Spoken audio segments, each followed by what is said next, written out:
In your business, are you taking stuff off the shelf and you're going out the back door instead of going out the front door? And you're not going through the register first? And what happens when you do that? Mom and dad, if you own the business and you take stuff out of the back door, guess what the kid does? He takes stuff out of the back door. Guess what your employees do? They take stuff out of the back door. If we are not teaching them, then what happens? Hello, and welcome back to the podcast. Thank you very much for being here. I appreciate it. Hey, I just got back from a coaching academy for the Nash Institute. I am on the council and I'm one of the coaches. And we were talking about the grocery store. And ironically, I came back and I had a couple of meetings. And guess what? We ended up talking about the grocery store. And I don't talk about the grocery store very often. And if you don't know what I'm talking about, it's probably because you've not read this book, Becoming Your Own Banker. Yes, you should read that book. Not just my book, but you should also be reading Becoming Your Own Banker. And in that book, Nelson talks about the grocery store. And so let's talk about it. I had a client yesterday that had a bunch of LLCs. And when I mean a bunch, I mean a bunch. They have LLCs that are selling to other LLCs. So they have one LLC that's a store, one LLC that grows some of the food, another LLC that distributes that food to the store. And so what are we doing? We're going to sell the food to the distributor. The distributor business is going to sell to the store. What is happening? There's a bunch of family involved. Family, employees, whatever, does not matter. If you are listening to this, you're probably a business owner. What's happening is they are stealing the peas. So there are some family members that think, oh, well, it's just not really a big deal.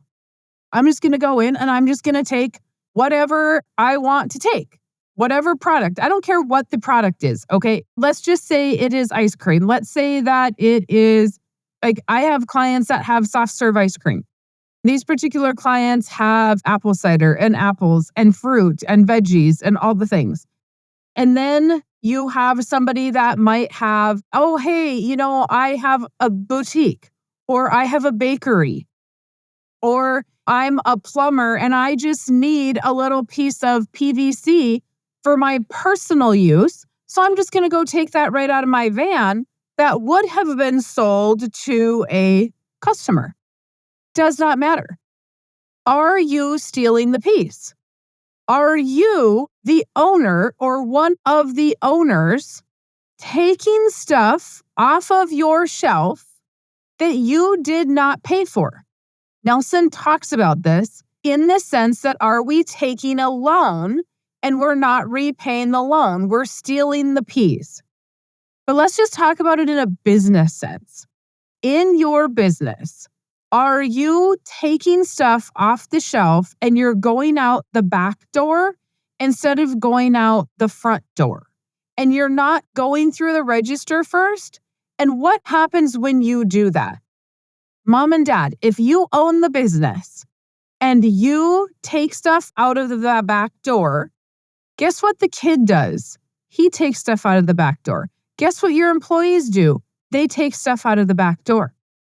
If we are not teaching them, then what happens?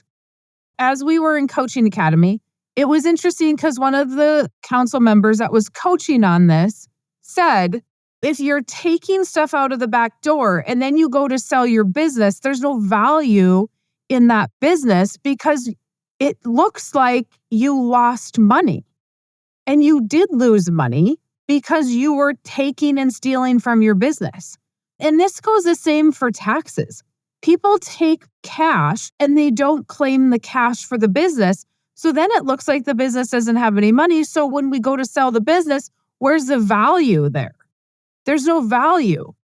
And now we have to justify what we're trying to sell the business for, but yet it can't be justified on paper, which means the bank isn't going to give a new buyer any money for your business because there's no justification for what you're asking for. There's multiple reasons of why stealing the peas is not a good idea. And the reason we talk about stealing the peas is because that's what Nelson refers to it as in the book. How many times do you have to turn a can of peas to make a profit? And in a grocery store, there's a very thin margin. So are you repaying your loans? Are you actually taking from the business, or are you buying from your business?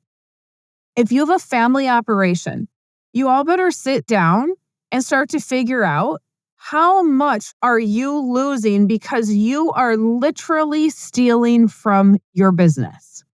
Why are you not walking out the front door and going through the register? Why are you encouraging your employees and the rest of your family to steal from you? And how are you prosecuting a stranger stealing from you when you're doing it yourself? I mean, just think about that. If we really look at what is it costing us in a year because we did not pay for X item when we walked out the door, what was your profit margin on that? If your profit margin is $2 or $3 because it's a cup of ice cream, or if it is $2 or $3 because it is a PVC pipe, as a plumber, as an electrician, anybody in trades, your profit margin is quite high. It should be high. And so what did you lose? And let's just use that PVC pipe as an example. You bought it at ideally a discount, right? You mark it up, so you lost your markup. But now, because you used it for personal use, you can't go to somebody's house the next morning because you first have to stop at the store again. And that's going to take you time out of your work day. So you made less money because now you're having to run after supplies that you weren't necessarily going to have to run after. So ideally, when we're going to buy a piece of PVC pipe, we're going to figure in our time to what it took us to buy that pipe, right? If you're not, you should be, because you don't get to just run errands for free. That takes you time as well. So that needs to be in the profit margin of the pipe. So how much time are we wasting? Because we used it personally and we didn't even pay ourselves for that because we don't think we need to. Yeah, you should. Yeah, you should. You are in a business, and that business needs to make money. If there is not a profit, you're not going to be here. And then you're going to teach everybody else how to steal the peas. So now if we take this and relate it into the banking portion, we need to make sure that if we're borrowing money, we are paying that back plus interest. Everybody has to pay back plus interest. It does not matter if we are lending money to our children or we are lending money to ourselves. There is the same value. If I'm going to lend money to a stranger at 10%, why am I not lending that money to my family at 10%? The banks don't give the employees a free loan. Restaurants don't give their employees free food. They give them discounted food, but not free food. Even the discounted food, are we hurting the restaurant because we as the employees said, oh, you know what? They're my friends and family. They get a discount too. And so now every single person that comes in, they're giving a discount to. How long, if your boss let you do that, how long are you going to have a job?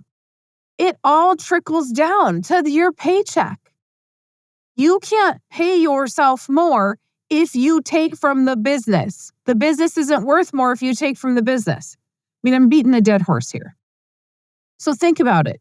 If you've not read Becoming Your Own Banker, get the book right now before Christmas. We have it on a discount. We got the 3-book bundle, plus you get both audiobooks of mine, and you save $10 and you get the audiobooks for free. It is a smoking deal.